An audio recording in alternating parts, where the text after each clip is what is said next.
was your takeaway from the game last night? Or let's go. Let's go. The game was cool. It was a good game. It was something good to see, not every year.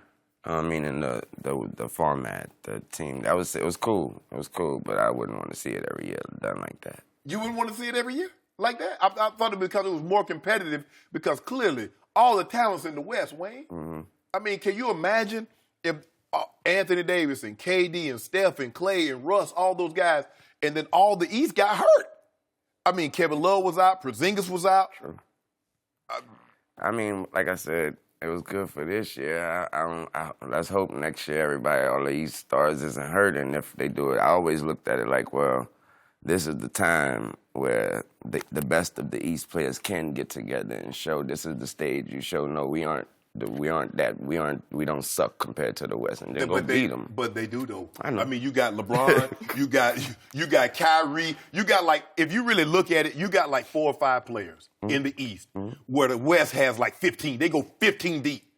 And think about it. Karl Anthony Towns would be coming off the bench with all those guys. So you got Embiid, you got Kyrie, you got LeBron, maybe Kevin Love, and then what? So we got to do it this way. The only thing, we'll have a draft. Like a real draft, so look on Friday. That was another thing I said. I said maybe if the draft was televised, and this was something that I would have had, my answer may be different. Yeah, I agree. So let's get back to the real games. LeBron's team, as we just spoke about in our previous topic, just made a trade that turned them upside down at the deadline. Yeah. What shot are you giving them to defeat the Warriors in the finals? That was a strong question. I thought you was going to ask me something about how do they look in the East. Well, you're going to go all the way there to the Warriors. I'm going all in the way. Finals. How do you know the Warriors are going to be in the finals? I don't. The Rockets? That's a fair question. Yeah, tell him, Weezy. But You know what? The way James Harden played last night when the lights got too bright, I'm not sure it's going to be the Rockets. honestly, I think they'd give the Rockets a go. I think they'd give the Warriors a go. I think the Cavs would give the Warriors a go in the finals because of LeBron and because of his experience. And we also have to understand that this would be a guy that's there that's lost to the Warriors. That no matter who's around him, if he get back to that point against that team, we just got to consider the fact that that's who they're playing against, LeBron. I don't know who else they playing. They playing against LeBron in the finals again. We got to worry about what he gonna do. But what we've seen lately from the Warriors, that team is crazy, is that they got the big three, and then you throw Draymond in there, Skip. But we haven't seen two of those guys go off at the same time. We see Steph, when they played the Celtics on that Saturday night, he go for 48, they win. We see KD go for 50 against Dame Lillard. We haven't seen them put it together yet. We know what they're capable of, because here's the thing that you got to do. How do you stop two of them? Because if two go off, they do what they did to everybody. They lose one game in the playoffs last year, and that's what you're up against. Now, I do like the Cavs' chances because they got all these shooters. They can rotate. They can rotate multiple times. But the question is, if KD gets going, what do you do with Steph and Clay? That's the problem that people have. That's at their max. Now you've seen Cleveland re-energized as I watch Golden State de-energized because they're not playing with the edge that they played with a year ago. When Kevin Durant rose and shone in the finals and said, I am better than you, LeBron James, it's time to pass the torch to me. And it happened, and they did it, and now they look like a team that's just spinning its wheels trying to come back and win a back-to-back. Will you tell him he ain't passed no torch?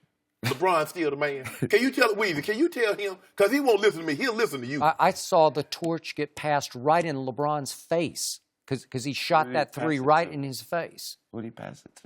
To Kevin Durant, who dribbled the ball up the floor and said, LeBron, I got something for you, and shot it right in his eyes. And it was over. Don't worry about it. This will all go away. We're going to go back in the back, me and you. He didn't pass the torch. He didn't pass. KD, my dog. That's my slam. I know. But Brian ain't passed the torch. Brian's still the best. Did you watch him in the 19 games before the trade deadline? Played the worst basketball of his career.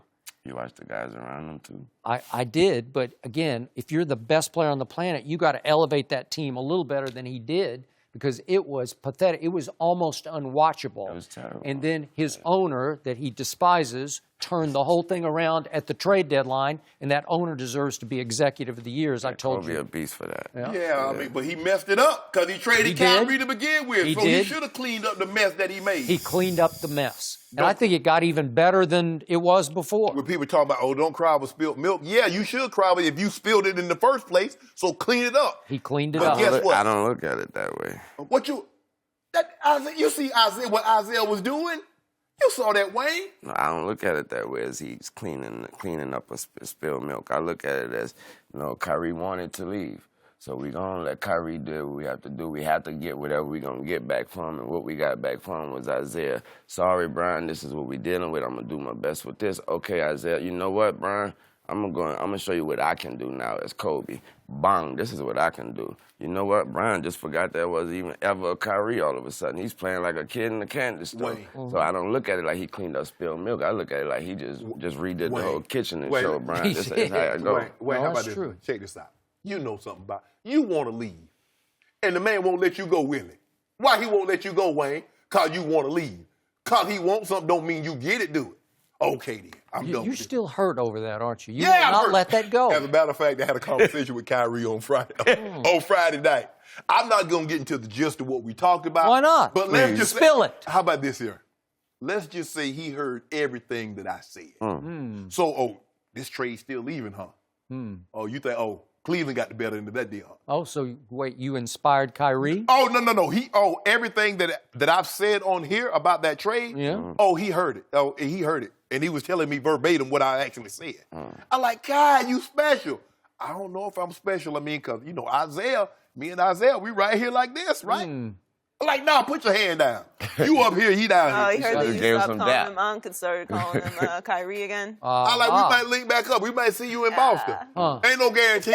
We might go to Boston. So Dan Gilbert, the executive of the year, not only cleaned it up, even though you say not spilled milk, but he kept the Brooklyn pick. Yeah. He pulled off this whole trade and he kept the pick. So LeBron's got to say, wait a second, maybe I should just stay here. Stay here. Yeah, we might get us a Bagley. We might get You us might. that big dude from Texas. You or might. from Arizona. All right. Y'all better get him something. Y'all better get him something else too, because I don't know. You get to that age where he at, man. It's all about something. It's all about something more. The game becomes the game. The game becomes, I am chasing my dream. Now I'm living my dream, and now I'm waking up. And I want to wake up to something beautiful. Yeah. And so you want to wake up to that sun, When he wake up to that good weather, bro. When he wake up in June and look over there beside him, it ain't gonna be Savannah. He got that old trophy old Larry O'Brien gonna be laying between him and Savannah. Oh, so now you're predicting that after you said you were afraid of Golden State? Thanks for watching. Subscribe here to get the latest from the show, and be sure to check out more of the best clips from Undisputed, or go watch a few segments from our other shows on FS1.